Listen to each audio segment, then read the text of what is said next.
नाम से बन जाएंगे, केवल नाम से बन जाएंगे तेरे बिगड़े काम मनवा। जप ले केवल नाम मनवा, जप ले केवल नाम। जप ले केवल नाम मनवा, जप ले केवल नाम, जप ले केवल नाम मनवा, जप ले केवल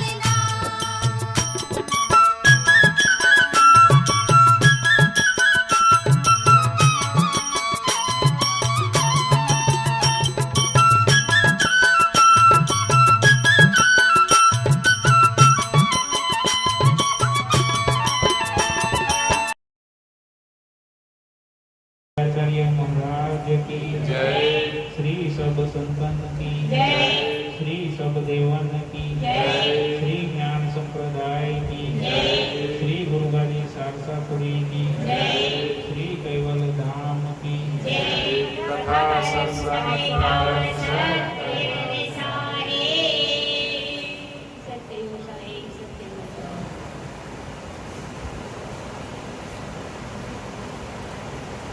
केवल सो सा केवल साहे बोलो जो बोला आजू बाजू सौने सा केवल साहे सकेवल साहे चवरा सिन के जन्म मरण में युगन युगन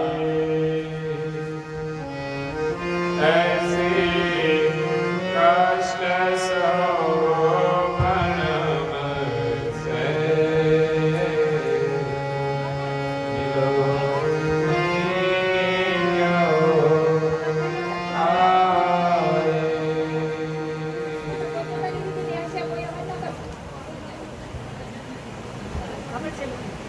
પ્રાય ભક્તજનો જ્ઞાન સંપ્રદાયના તે સ્થાપક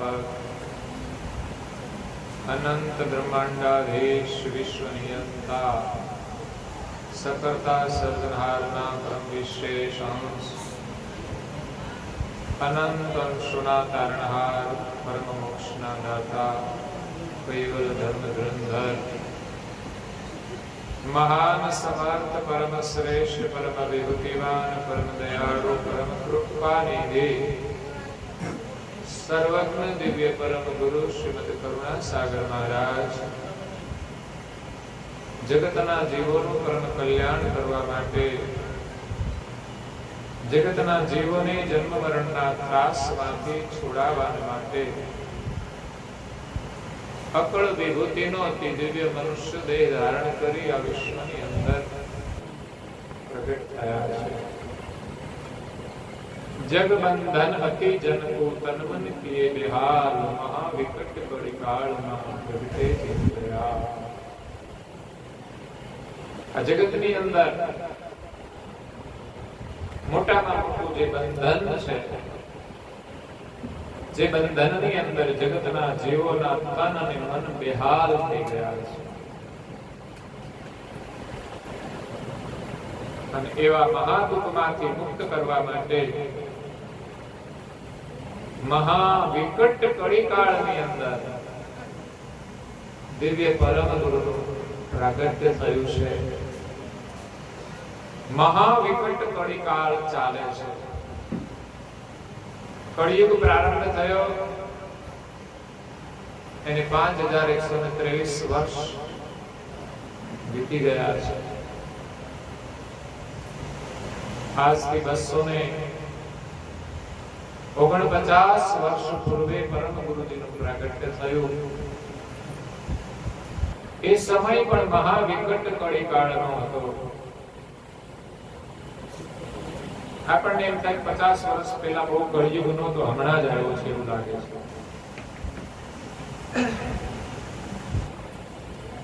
હા, અત્યારનું વાતાવરણ ઘણું ધર્મ વિપરીત છે। છતાં પણ આજથી 200 વર્ષ પહેલા પણ મહા વિકટ કળીકાળ હતો. જે સમયે આપણો ભારત દેશ અંગ્રેજોની ગુલામીની અંદર ત્રાહિમામ પુકારતો હતો, અંગ્રેજોના અત્યાચારની અંદર પરેશાન હતો, એ પણ વિકટ કળીકાળ. અન્યાય, અનીતિ અને ધર્મનું જ્યાં સામ્રાજ્ય હોય એ કળીકાળ છે. જ્યાં અજ્ઞાનતા અને અંધશ્રદ્ધા હોય ધર્મ માર્ગમાં એ પણ કળીકાળ કહેવાય છે. જ્યાં જ્ઞાનનો અભાવ હોય છે અને વિશેષ લોકો અંધશ્રદ્ધાની અંદર ધર્મને માનતા હોય તે પણ એક મહાન કળીકાળ છે. એવા કળીકાળની અંદર દિવ્ય પરમ ગુરુનું પ્રાગટ્ય થયું અને જ્ઞાન માર્ગની સ્થાપના કરી. જગત ધર્મ માર્ગમાં અનેક મત પંથોમાં વહેંચાયેલું છે. જેની દ્રઢ માન્યતા હતી એવા સમયની અંદર દિવ્ય પરમ ગુરુએ જ્ઞાન દ્વારા સકળતા સિદ્ધાંતની સ્થાપના કરી કે આપણા સૌના એક જ સર્જનહાર છે. ન્યાય સહિત, અનુભવ સહિત એમણે સર્જનહારનું સ્થાપન કરેલું છે. એવું નહીં કે કોઈ ધર્મ ગ્રંથો વાંચીને એમણે નિર્ણય કર્યો છે. એમનો નિર્ણય સ્વ અનુભવનો છે. જ્યાં સુધી જગતની અંદર એક માલિકનો નિર્ણય ન થાય ત્યાં સુધી એમના પ્રત્યે અનુરાગ પ્રગટ થતો નથી. એક લક્ષ્ય નક્કી ન થાય ત્યાં સુધી આપણે એની ભક્તિ કરી શકતા નથી. અને જે નક્કી કરીએ એ જ સર્જનહાર હોવા જોઈએ, તો જ આપણે મુક્તિ થાય. એટલે એક સર્જનહારનો નિર્ણય કરાવવા માટે દિવ્ય પરમ ગુરુ આ વિશ્વની અંદર પ્રગટ થયા અને જગતના જીવોને 84 ના જન્મ મરણના દુઃખમાંથી છોડાવવાને માટે આવ્યા છે. કરુણાસાગર મહારાજ કહે છે કે 84 લાખ પ્રકારના શરીરો સર્જનહારે બનાવ્યા છે.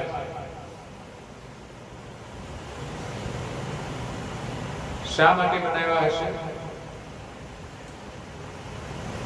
એકલા માણસ જ બનાવ્યા હોત તો જીવી શકાય એવું છે ખરું? પ્રાણીઓ ન હોય તો પણ આપણે જીવી ન શકીએ. ચા વિના ચાલે છે? નથી ચાલતું. દૂધ વિના ચા બને છે? નથી બનતી. તો ગાયો અને ભેંસો છે, દૂધ છે, તો એનો આપણે કેટલો બધો લાભ લઈએ છીએ. દૂધ પણ પીએ છીએ, છાશ પણ પીએ છીએ, દહીં પણ ખાઈએ છીએ અને એમાંથી બનતું ઘી પણ ઉપયોગ કરીએ છીએ. ઘી ના હોય તો પછી કોઈ મીઠાઈ મળી શકે?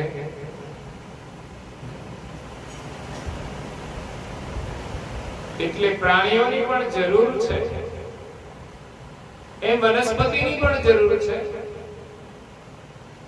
કરતા માલિકે આ જગતની અંદર જેટલા પણ શરીરો બનાવ્યા 84 લાખ પ્રકારના શરીરો છે.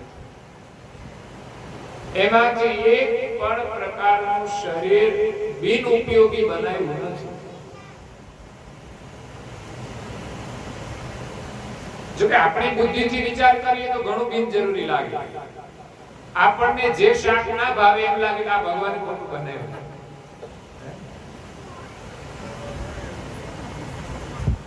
કારેલા કડવા લાગે એટલે એમ લાગે આ ખોટા બનાવ્યા છે. પણ બધાને કડવા નથી લાગતા. ઘણાને એમ લાગે બીડી કામની બનાવી છે. ઘણાને એમ લાગે કે બીડી છે ને એ કામની છે.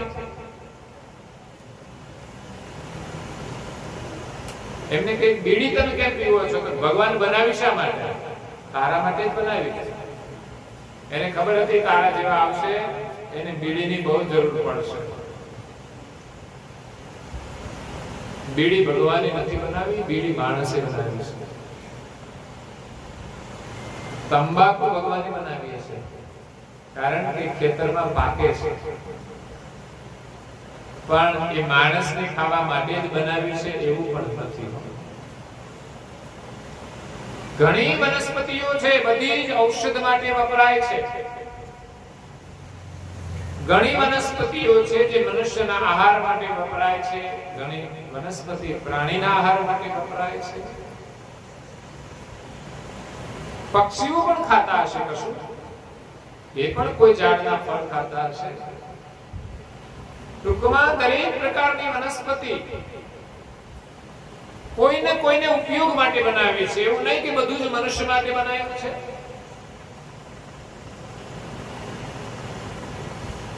બીડી પીવા વાળો એમ કહે છે ભગવાને શા માટે બનાવી? ભગવાને તો ધતુરો બનાવ્યો છે, તું ખા ને.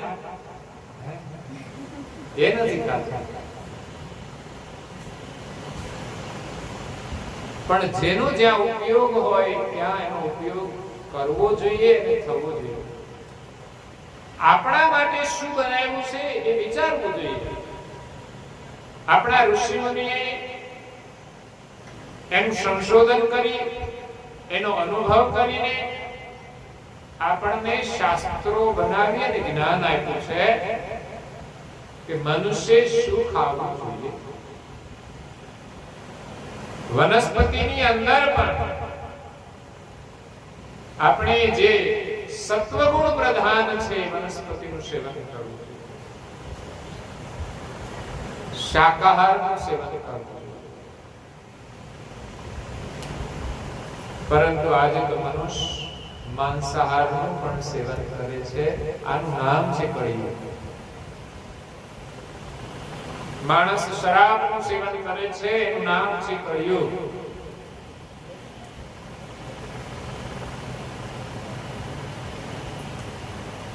માણસ ચોરી કરે છે, ધંધો તો કરવાનો છે પણ એમાં ચોરી કરે છે, અનીતિ કરે છે.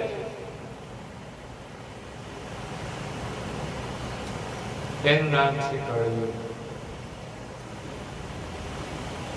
માણસ ભ્રષ્ટાચાર કરે છે,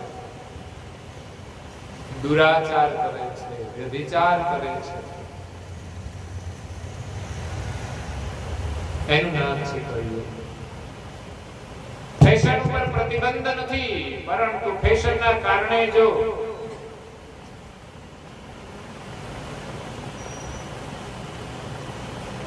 ચારિત્રહીનતાના પ્રસંગો ઉભા થાય તો સમજવાનું કે આપણે ફેશન ઉપર સંયમ રાખવાની જરૂર છે.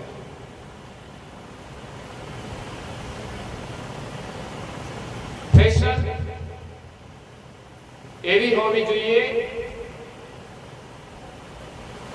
કે જે આપણા ચારિત્રની રક્ષા કરે, આપણા જીવનની રક્ષા કરે.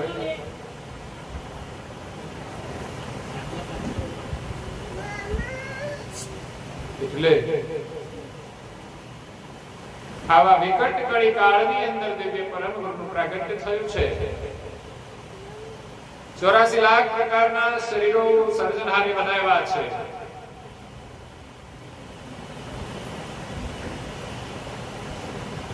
મનુષ્ય જીવનમાં કરેલા કર્મનું ફળ ભોગવવા માટે માલિકે મનુષ્ય સિવાયના તમામ શરીર બનાવ્યા છે. તો 84 લાખની ગણતરી પરમ ગુરુએ કરી છે. 84 લાખ કેવી રીતે થાય? 13 લાખ મનુષ્યની જાતિ છે. 84 લાખમાં 13 લાખ મનુષ્યની જાતિ છે. ઘણા લોકો એમ કહેતા હોય છે કે 83,99,999 શરીર જ્યારે બદલાય પછી મનુષ્યનું શરીર બને. પણ 13 લાખ તો મનુષ્યની જાતિના પ્રકાર છે. મનુષ્યનો જન્મ તો મળે, પણ એમાં 13 લાખ મનુષ્યના પ્રકાર છે. કેવા મનુષ્ય બનીએ આપણે? આપણે માણસોનું અવલોકન કરીએ તો દરેક મનુષ્ય ભિન્ન ભિન્ન દેખાય છે, પ્રકૃતિ સ્વભાવથી, વર્ણ વ્યવસ્થાથી, સ્વભાવથી. તો એમાં ઉત્તમ સ્વભાવના મનુષ્ય એ આપણે બનીએ તો આપણું કલ્યાણ થાય છે. નહીં તો જીવ દશાની અંદર વર્તમાન કરનારા અનેક જીવ છે. તો 13 લાખ મનુષ્યની જાતિ છે, 7 લાખ પશુની જાતિ.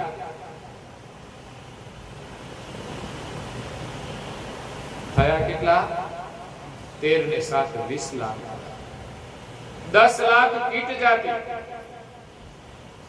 જે જમીન ઉપર કીટાણુઓ જે વિચરણ કરે છે, જીવ જંતુઓ જે છે, એવી કીટ જાતિ જમીનને સ્પર્શ કરીને ચાલે છે. સર્પથી લઈને કીડી મકોડા બધા એવી 10 લાખ જાતિ છે. તો 20 ને 10 30 લાખ થાય.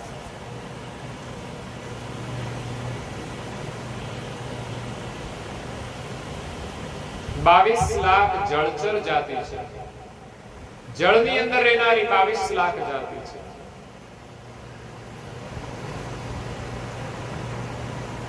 ત્રીસ ને 22 52 લાખ થયા.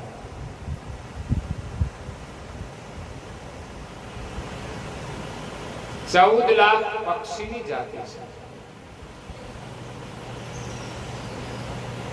અને 18 લાખ સ્થાવર જાતિ છે.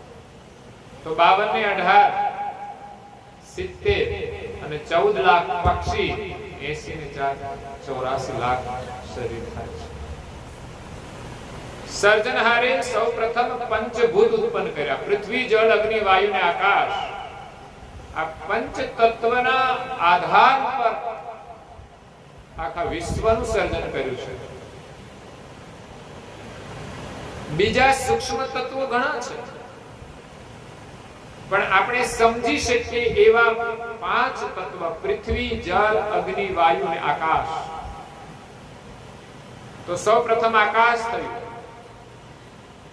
શૂન્યમાંથી. હવે શૂન્ય અને આકાશમાં શું ફરક છે?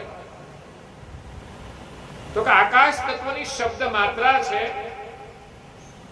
આકાશ તત્વ સાથે શબ્દ માત્રા ઉત્પન્ન થાય એટલે આપણે શબ્દ બોલીએ છીએ, એ શબ્દ આપણે સાંભળીએ છીએ. શબ્દની રચના થાય, નહીં તો શબ્દ બોલી ના શકાય. દેખાતો નથી, પણ આકાશ તત્વની શબ્દ માત્રા છે, જે આકાશમાં ગમન કરે છે. આકાશમાંથી ઉત્પન્ન થયેલો શબ્દ અને કાન દ્વારા સાંભળીએ છીએ. કાન એ આકાશ તત્વની ઇન્દ્રિય છે. મુખ એ આકાશ તત્વની કર્મ ઇન્દ્રિય છે. તો તત્વ સાથે શરીરની ઇન્દ્રિયોનું જોડાણ છે.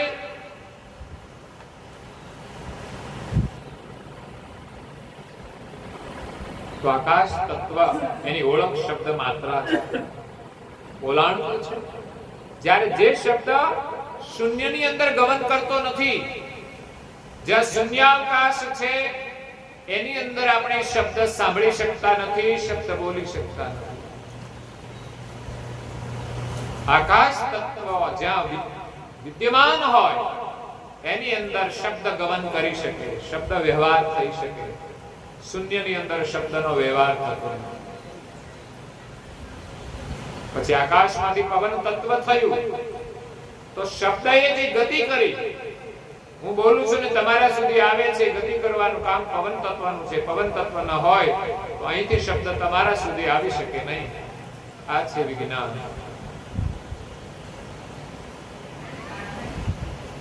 આપણે બધા જ એક જગ્યાએથી બીજી જગ્યાએ વિચરણ કરીએ છીએ, એ પણ પવન તત્વનું કારણ છે.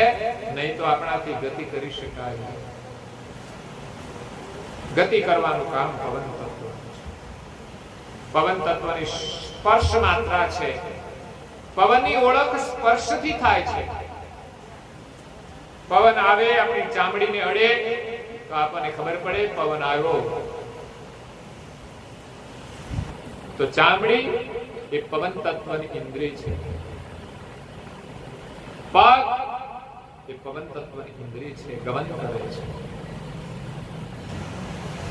પવનમાંથી અગ્નિ તત્વ ઉત્પન્ન થયું. અગ્નિ તત્વની રૂપ માત્રા છે. આપણે જે કંઈ જોઈ રહ્યા છીએ, દ્રષ્ટિગોચર થનારી વસ્તુ એ અગ્નિ તત્વની રૂપ માત્રાથી જોઈએ છે. અગ્નિનું સ્વરૂપ દેખાય છે, પવન દેખાતો નથી, અનુભવાય છે સ્પર્શથી. અગ્નિનું સ્વરૂપ દેખાય છે, તો એ રૂપ માત્રા છે. આપણી આંખોમાં રૂપ માત્રા છે, માટે આપણે દરેક દ્રશ્યને જોઈ શકીએ છીએ.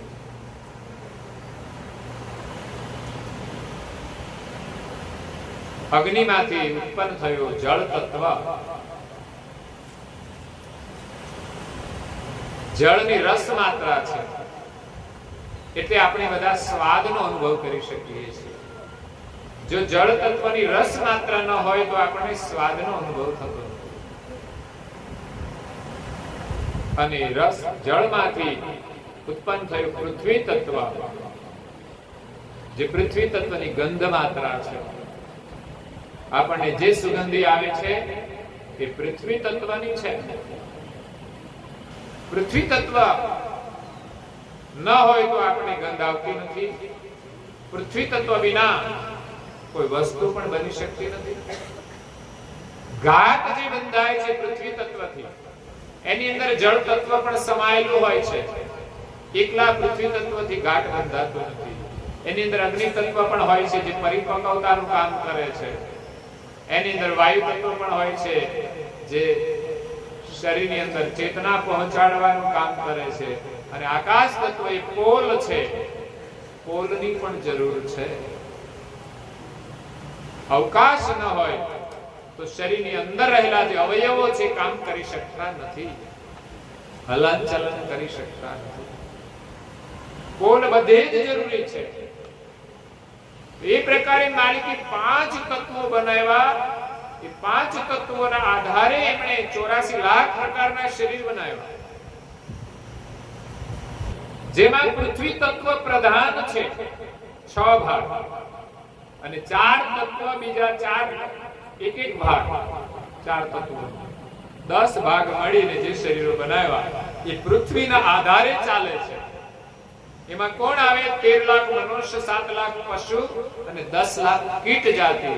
આ 30 લાખ પ્રકારના શરીર પૃથ્વી તત્વના આધારે બનેલા છે, અને પૃથ્વીના આધારે જ રહેતા હોય છે. પૃથ્વીને છોડીને એ ક્યાંય જઈ શકતા નથી. બીજા જળ તત્વ પ્રધાન જેમાં છે 6 ભાગ જળ તત્વના, અને બીજા 4 ભાગ 4 તત્વોના, પૃથ્વી, અગ્નિ, વાયુ અને આકાશ. તો જળ તત્વના જેમાં 6 ભાગ હોય એ જ શરીરો જળની અંદર રહી શકે. તો 22 લાખ પ્રકારના જે શરીર છે જળ તત્વમાં રહેનારા છે. એમાંય પાછા 2 પ્રકાર છે. 19 લાખ પ્રકારના શરીર એવા છે કે જે માત્ર ને માત્ર જળમાં જ રહે છે, જળની બહાર રહી શકે નહીં. માછલાને થોડી વાર માટે બહાર કાઢો એટલે તરફડિયા મારે છે, થોડી વારમાં મરણને શરણ થઈ જાય છે. કારણ કે જળ એનું જીવન છે. જળના આધારે આ શરીરની રચના થઈ છે. 5 તત્વોનું શરીર એમનું પણ છે, 5 તત્વોનું શરીર આપણું પણ છે. પણ આપણા શરીરને પાણીમાં ડૂબાડે તો મરી જાય. કે માછલી પાણીમાં રહી શકે છે, મગરમચ્છ પાણીમાં રહી શકે છે.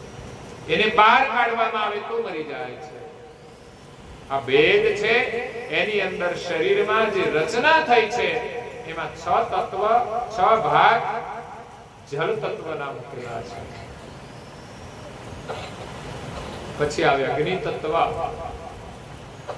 અગ્નિ તત્વના 6 ભાગ છે, અને બીજા તત્વોનો એક ભાગ, 4 ભાગ મળીને 10 ભાગથી જે શરીરો બનાવ્યા, એ તમામ શરીર જે જીવ છે એ બધા અગ્નિની અંદર રહેવા વાળા છે. અને એ છે પંખીની જાતિ છે, પક્ષીની જાતિ છે.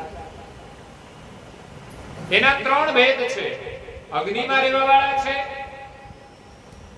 જે 6 ભાગ અગ્નિના છે, અગ્નિમાં રહે છે. બીજા પવન તત્વના જે 6 ભાગ છે, એની પણ પક્ષીની જાતિ છે. એ પક્ષીઓ આકાશમાં ઉડે છે, જમીન ઉપર આવીને રહે છે. એમાં પવન તત્વના 6 ભાગ છે. અને આકાશ તત્વના જેમાં 6 ભાગ છે, એ પણ પક્ષીની જાતિ. અગ્નિ, વાયુ અને આકાશ ત્રણેય તત્વોથી પક્ષીની જાતિ બનેલી છે. તો અગ્નિ તત્વ પ્રધાન પક્ષીઓ અગ્નિમાં રહેતા હોય છે. વાયુ તત્વ પ્રધાન જે પક્ષીઓ છે, આકાશમાં ઉડે અને પૃથ્વી પર આવીને રહે છે. અને આકાશ તત્વ જેમાં પ્રધાન છે, એવા પક્ષીઓ આકાશમાં જ રહે છે, એ પૃથ્વી પર આવતા નથી. અને કદાચ આવે તો એનો શિકાર લઈને એ પૃથ્વી પર રોકાતા નથી, આકાશમાં ઉડી જાય છે. એ પક્ષીઓ મહાકાય હોય છે. અનલ અને હુમાઉ જેવા પક્ષીઓનું વર્ણન શાસ્ત્રોમાં આવે છે. એટલા મોટા હોય છે કે એક હાથીને પોતાની પાંખમાં પકડીને લઈ જાય, એટલા તાકાતવાળા હોય છે. પવન આકાશ તત્વની તાકાત છે. તો પક્ષીની જાતિ કેટલી છે? 14 લાખ છે. તો અગ્નિમાં રહેવા વાળા,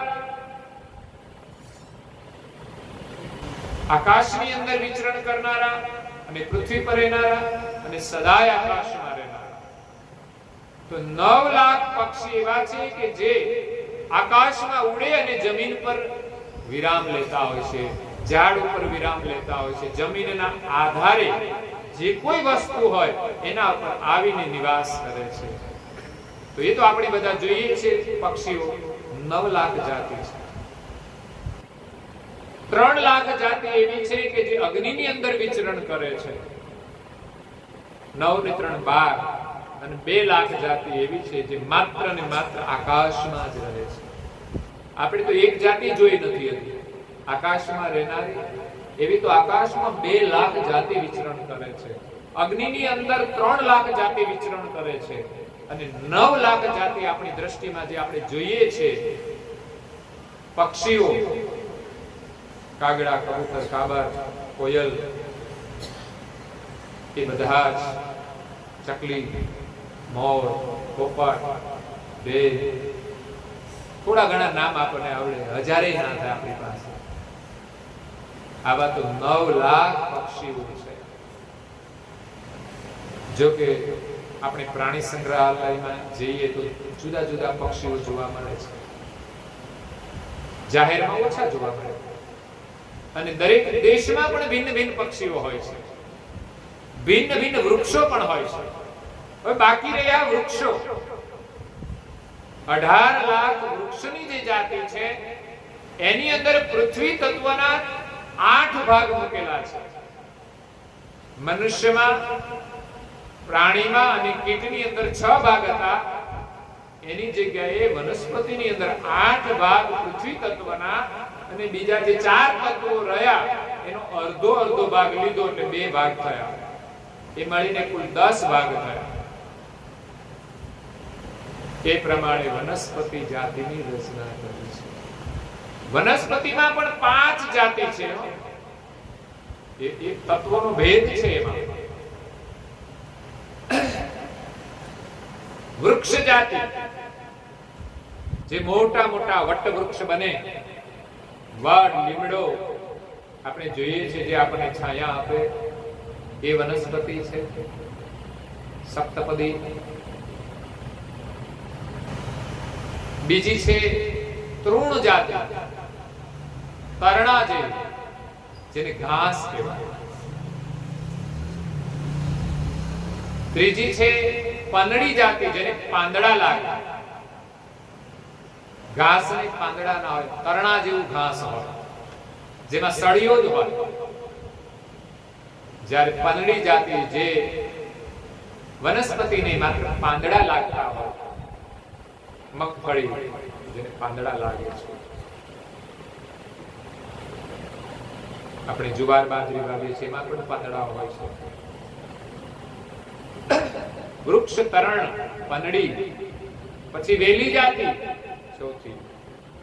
જોઈએ છે ખેતરમાં આપણે વાવીએ છીએ, બધા વેલા થાય છે.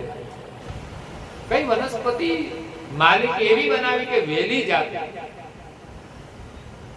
એની પાછળના કારણ હોય છે. એક માણસ મુસાફર રસ્તે ચાલ્યો જાય છે, ચાલતા ચાલતા ચાલતા એને તરસ લાગી, તો કોઈ જળાશયમાંથી એને પાણી પીધું. ઉનાળાનો સમય હતો, મધ્યાહનનો સમય થયો, એટલે એને તાપ લાગતો હતો. એમ થયું કે થોડો આરામ કરી લો. આરામ કરવા માટે એક વડનું ઝાડ હતું, એના નીચે એ આરામ કરે છે. સૂતો સૂતો વૃક્ષને જુએ છે અને વિચારે છે કે ભગવાને કેવડો મોટો વડ બનાવ્યો, અને વડને ફળ કેવડા લાગે છે? નાના નાના ટેટા.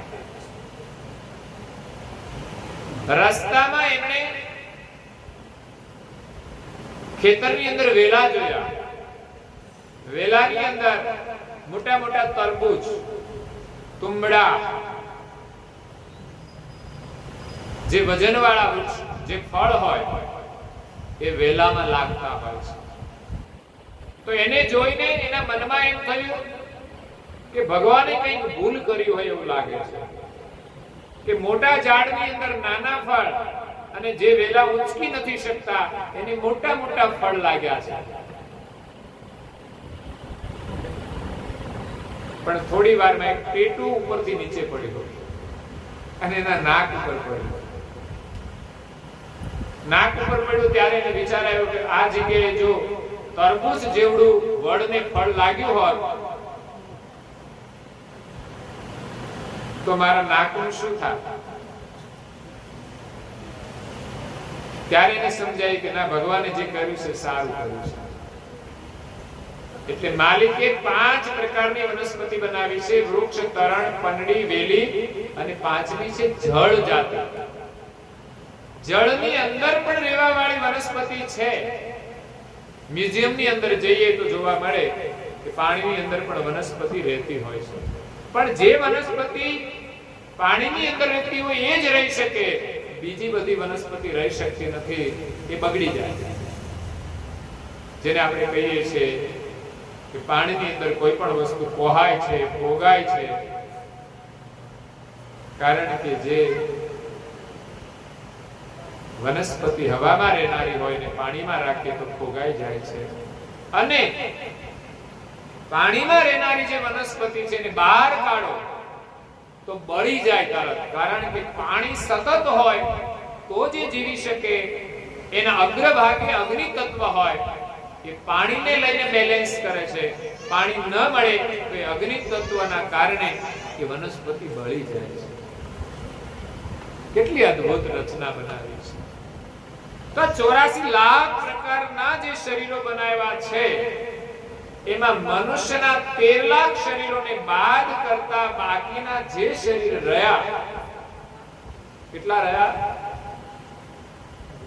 71 રહ્યા. 71 લાખ જે શરીરો છે એ માત્ર ને માત્ર મનુષ્ય કરેલા કર્મનું ફળ ભોગવવા માટે માલિકે બનાવ્યા છે. હા, સૃષ્ટિની રચનામાં જરૂરી છે બધા એકબીજાની જરૂરી છે. એકબીજા વિના એકબીજા જીવ રહી શકતા નથી. જંગલની અંદર રહેનારા જે પ્રાણીઓ છે એમાં સિંહ અને વાઘ પણ છે, જ્યારે નાના નાના હરણ અને બીજા અન્ય પ્રાણીઓ પણ છે. તો હરણનો ખોરાક કંઈક જુદો છે, જ્યારે સિંહનો ખોરાક એ જંગલના પ્રાણીઓ છે.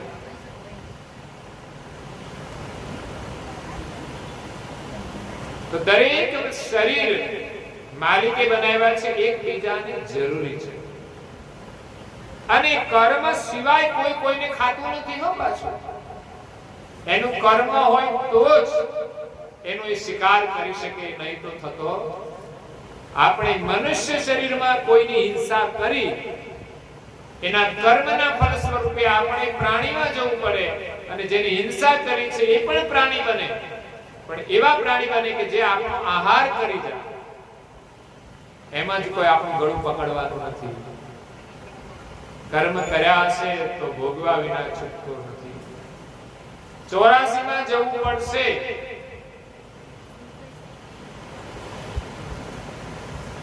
અને આપણે જ્યારે ડિસ્કવરી જોઈએ એમાં સિંહ હરણનું ગળું પકડે અને હરણ તરફડતું હોય ત્યારે આપણને દુઃખ તો થાય. આપણને એમ થાય કે આપણે જો ત્યાં હોઈએ તો સિંહને ભગાડીએ, પણ આ બધું કુદરતના નિયમને આધીન થઈ રહ્યું છે. એટલે માણસ જે કર્મ કરે છે એનું ફળ ભોગવવા માટે એમને 84 લાખ પ્રકારના જે શરીરો છે એમાં 71 લાખ પ્રકારના શરીરોમાં વિચરણ કરવું પડે. અને ઘણા કર્મો એવા પણ હોય કે એને જો મનુષ્ય યોનિમાં ભોગવવાના હોય તો મનુષ્યની અંદર પણ હલકી યોનિમાં જવું પડે, નીચ વર્ણમાં જવું પડે. કોઈ ગરીબ કેમ જન્મે છે ભાઈ? મનુષ્યનો અવતાર તો શ્રેષ્ઠ છે, પણ જેને ઘરે ખાવાનું ન હોય ત્યાં જેનો જન્મ થાય એ પણ મનુષ્ય જીવનના જ કર્મ છે. કોઈ ગરીબની મશ્કરી કરીએ તો આપણે ગરીબ થવું પડે, ત્યારે ખબર પડે કે ગરીબી શું છે.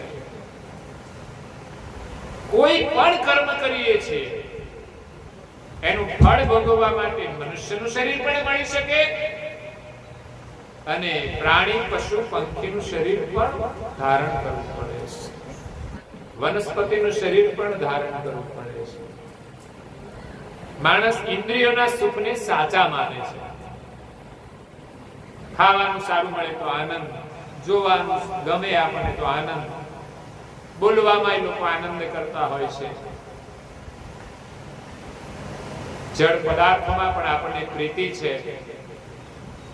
તો ઇન્દ્રિયોનો જે ભોગ છે, એનું જે સુખ છે, એમાં આપણે આનંદ કરીશું તો સરવાળે ભોગની વાસના રહી જશે.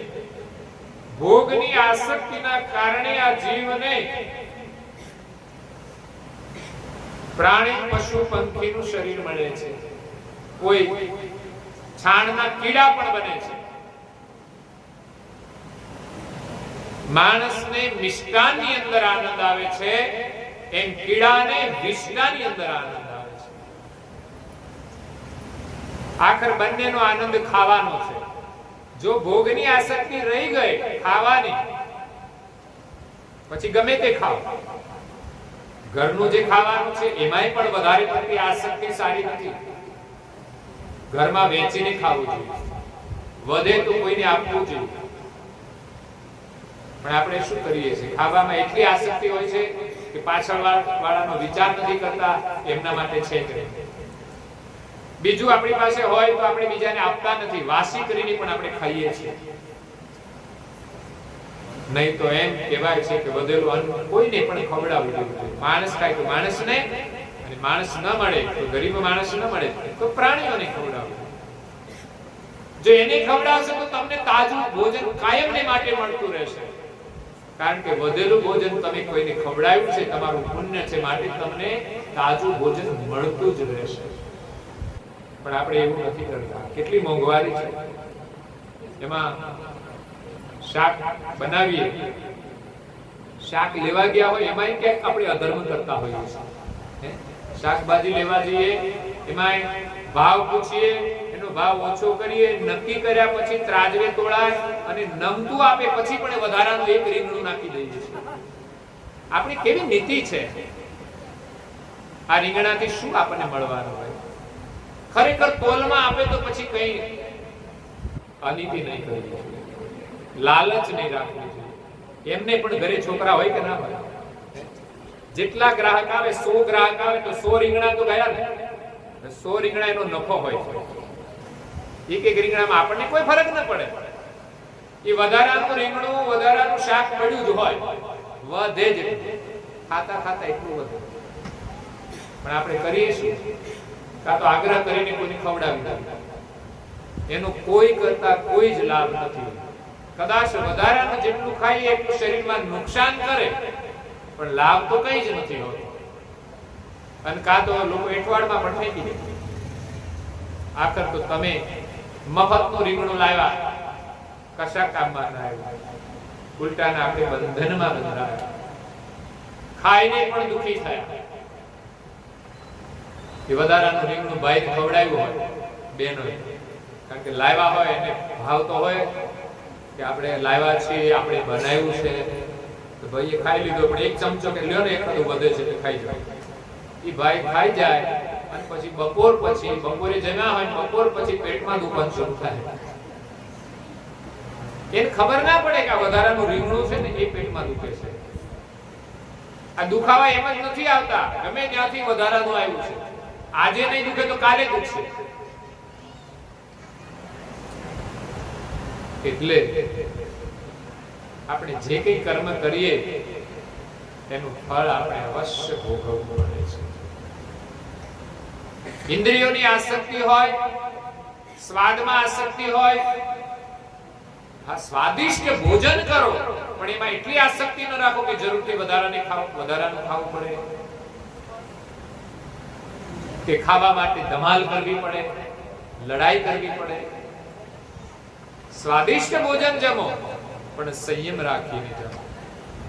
ભોજનનો તમે હંમેશા આદર કરો. બેનો જે પ્રેમથી ભોજન બનાવે, સ્વાદિષ્ટ ભોજન બનાવે, એનો તમે એટલો બધો આદર કરો. તમે એક બાજુ બહેનોનું સ્વાદિષ્ટ ભોજન કરો છો, છતાં પણ બીજી બાજુ તમે હોટલમાં જમવા જાઓ છો, બજારનો કચરો ખાઓ છો, તો મને લાગે છે કે તમે એનો અનાદર કરો છો. આદર એ છે કે ઘરનું સ્વાદિષ્ટ ભોજન કરો, પછી બહારનો કચરો તમે નહીં ખાઓ. તમને ભાવવો પણ ન જોઈએ. માર્કેટની અંદર મળતી વસ્તુઓ એની અંદર પ્રેમ નથી હોતો. સ્વાદ એ બધા કેમિકલ્સ ના હોય, મસાલા ના હોય. જ્યારે ઘરની અંદર જે ભોજન બને છે એમાં સ્વાદ પ્રેમનો હોય છે. અનુભવ કરજો. બનાવનારા કેટલા ભાવથી બનાવે છે, મૂલ્યાંકન કરજો. તમે સ્વયં બનાવો ને તો ખબર પડે. અમે બનાવીએ છીએ અમને ખબર કે આ ભોજન કેટલા ભાવથી બને છે. આળસ ચડે ને તો માત્ર 2 જ વસ્તુ બનાવી આપણે, અને 4-5 આઈટમ બનાવી હોય એનો મતલબ આ ભાવ છે. સ્વાદિષ્ટ બને એની પાછળ ભાવ છે, અને ભાવ વગર તો લુખું ભોજન પણ બનતું નથી, સાદું ભોજન પણ ભાવ વિના બનતું નથી. એટલે ભાવથી જે ભોજન બને એની કદર કરજો, અને એની અંદર જે પ્રેમનો સ્વાદ છે. તમને કદાચ બહાર ગયા હોય, ભૂખ લાગી હોય, છતાં પણ તમે ન ખાઓ, કારણ કે તમારે ઘરે જવાનું છે. મોડું થાય તો શું થઈ ગયું, પણ ભોજનનું મહત્વ છે કે ઘરે જઈને ભોજન કરીશ. ઘણા લોકો તો એવા હોય કે ઘરે જવાનું હોય છતાં પણ બહાર નાસ્તો કરીને જાય. ઘરે જઈને કે મને ભૂખ નથી. ક્યાંથી હોય? ફાફડા જલેબી ખાધા હોય, અને ઘરે જઈને કે મને ભૂખ નથી. એટલે એવા સમયે ખાવું જોઈએ. ઘરે જવાનું જ નથી, કોઈ અવકાશ નથી, અને એવા સમયે આપણે ભૂખ લાગી હોય તો નાસ્તો કરી લઈએ, એ કોઈ વાંધો નથી. પણ ઘરે જવાનું હોય ને આપણને ઈચ્છા થઈ ગઈ ચાલો આ તો ફાફડા ખાઈ લઈએ, અને પછી ઘરે જઈને કે મને ભૂખ નથી, પેલા બનાવ્યું એનું શું, એની ભાવનાનું શું?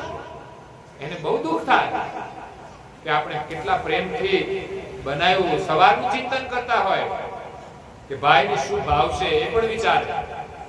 એને ન ભાવે તો એના માટે અલગ બનાવે, અને આપણે જઈને કહીએ મને ભૂખ નથી, ફાફડા જલેબી ખાઈ જઈએ તો યોગ્ય નથી હોતું. ભોજનની અંદર આસક્તિ નહીં હોવી જોઈએ, નહીં તો મનુષ્ય શરીર છોડીને આપણે કીડા થવું પડશે. વિષ્ટાના કીડા, પ્રાણીની વિષ્ટા હોય કે મનુષ્યની વિષ્ટા હોય, કીડાના માટે કોઈ ફરક પડતો નથી.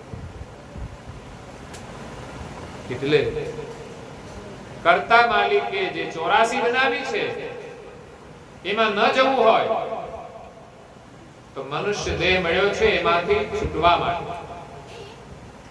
84 के जन्म मरण में युगन युगन वही जाई. 84 ની અંદર સુખ તો કોઈ છે જ નહીં મનુષ્ય શરીર સિવાય, અને એમાંય જીવતા આવડે તો નહીં તો મનુષ્યમાંય સુખ નથી મળતું. ભગવાનના ભજન સિવાય સંસારમાં વાસ્તવિક સુખ છે નહીં. જેને સુખ માને છે એ સુખ ક્યારે ચાલ્યું જાય છે ખબર પડતી નથી. મનુષ્ય શરીરમાં માણસ એમ માને કે હું યુવાન છું, કેટલો સુંદર દેખાવ છું, એ સુંદરતા એને સુખ લાગે, પણ સમય જતા યુવાની ચાલી જાય છે, આપણું સુખ ચાલી જાય છે. સ્વાદને સુખ માનીએ પણ બીમાર પડીએ ત્યારે ખબર પડે કે સ્વાદમાં સુખ નથી. વૃદ્ધાવસ્થા આવી જાય, મુખમાં દાંત ન રહે, પછી તો ઘણી ઈચ્છા હોય કે મારે આ ખાવું છે, મારે પેલું ખાવું છે, પણ આપણે બધું ખાઈ શકતા નથી, ત્યારે દુઃખી થઈએ છીએ. તે સાચું સુખ નથી. પણ ભગવાનનું ભજન તો તમે બાળપણમાં કરી શકો, યુવાનીમાં પણ કરી શકો અને વૃદ્ધાવસ્થામાં પણ કરી શકો. જ્યારે મૃત્યુ સામે આવીને ઊભું રહે તો પણ તમે કરી શકો છો. મોત સામે આવીને ઊભું હોય પછી ટેલિવિઝન ચાલુ કરો તો ચાલે? એમ લાગે કે હવે જવાની તૈયારી છે, ત્યારે એને માટે કોઈ ઉપાય કરો કે ચાલો ટેલિવિઝન ચાલુ કરો, કદાચ એને રાહત થાય. એમ જ કહે છે બંધ કરો, બંધ કરો.